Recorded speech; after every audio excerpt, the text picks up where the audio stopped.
اللہ تعالیٰ پسند کرتا ہے ایسے بندے کو جو متقی ہے، غنی ہے اور لوگوں کی نظروں سے چھپ کے رہتا ہے۔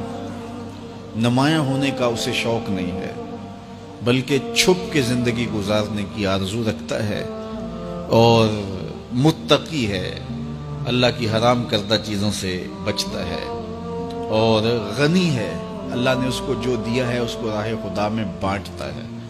تین صفتیں جس بندے میں ہیں، متقی ہے، غنی ہے اور مخفی رہنے کا مزاج ہے، میرے حضور فرماتے ہیں وہ ایسا بندہ ہے جس سے رب رب ہو کے پیار کرتا ہے کہ یہ میرا بندہ ہے۔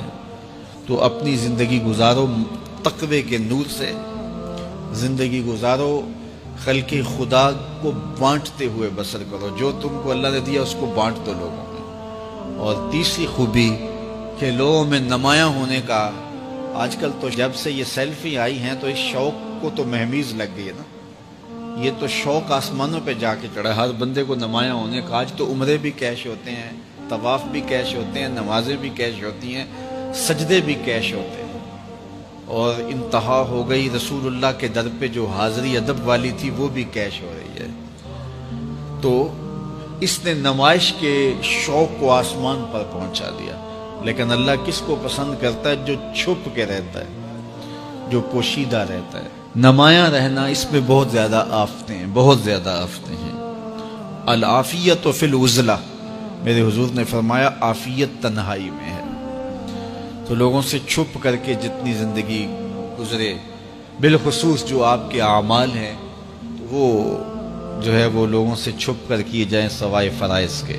ایک شخص نے حضور کی خدمت میں سوال کیا، حضور لوگوں میں سب سے اچھا شخص کون سا ہے؟ تو آقا کریم نے کیا جواب دیا؟ جس کی عمر زیادہ ہو، عمل اچھے ہوں۔ تو کہا پھر لوگوں میں سب سے شریر آدمی کون سا ہے؟ سب سے برا آدمی کون سا ہے؟ قال من طال عمرہ وسع عملہ، جس کی عمر لمبی ہو اور اس کے عمل برے ہوں، بوڑھا ہو جائے برائیاں نہ چھوڑے، ہڈیاں کمبن گوڈے کھڑکن تے اڑ گیا لک تیرا، اجے بھی بدیوں باز نہ آئوں، جیو مرد دلیرا۔ وہ کہتے ہیں نانا بن گیا دانا نہیں بنا۔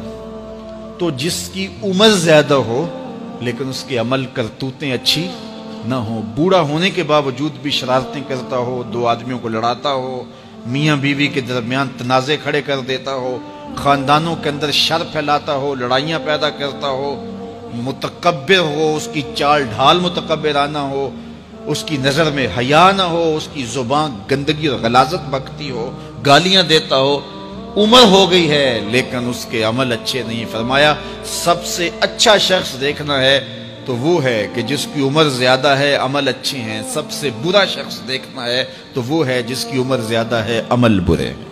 اگلی روایت حضرت ابو کبشہ الانماری رضی اللہ تعالی عنہ سے مروی ہے، میرے حضور نے فرمایا تین چیزیں ایسی ہیں جن پر میں محمد ہو کے رب کی قسم اٹھاتا ہوں۔ ان میں سے پہلی بات یہ ہے کہ میں قسم کرتا ہوں کہ صدقے سے مال کم نہیں ہوتا، اور دوسری بات اگر کسی نے کسی پہ زیادتی کی اور اس نے کہا جا میں نے معاف کر دیا، تو حضور فرماتے ہیں میں قسم دیتا ہوں اس کی عزت کم نہیں ہوگی۔ ہو سکتا ہے کوئی شریک کہہ دے اور ڈر دے معاف کرتا ہی، کہا وہ کہہ دے، لیکن میں محمد قسم دیتا ہوں کہ عزت کم نہیں ہوگی، میں رب سے عزت لے کے دوں گا اس سے۔ اللہ اکبر۔ تیسری بات، جب کوئی شخص سوال کا دروازہ کھول دیتا ہے، مانگنے لگ جاتا ہے، تو میرے حضور فرماتے ہیں میں قسم اٹھا کے کہتا ہوں اللہ اس پر محتاجی کا دروازہ کھول دیتا ہے۔ جو مانگنے لگ جاتا ہے پھر مانگتا ہی رہتا ہے۔ ہم نے دیکھا کچھ لوگ بچپن سے مانگتے ہیں، بڑھاپے تک مانگتے رہتے ہیں، ان کی کبھی ضرورت پوری نہیں ہوئی۔ یہ قرض مانگنے کی عادت جس کو پڑ جائے تو وہ بھی ساری زندگی قرض ہی مانگتا رہتا ہے، ہر وقت مقروض۔ تو جس کو مانگنے کی عادت پڑ جائے تو میرے حضور فرماتے ہیں میں قسم اٹھا کے کہتا ہوں محتاجی کا دروازہ بند نہیں ہوتا، محتاجی اس کی جو ہے وہ مستقل اس کے اوپر مسلط کر دی جاتی ہے، وہ مانگتا ہی رہتا ہے۔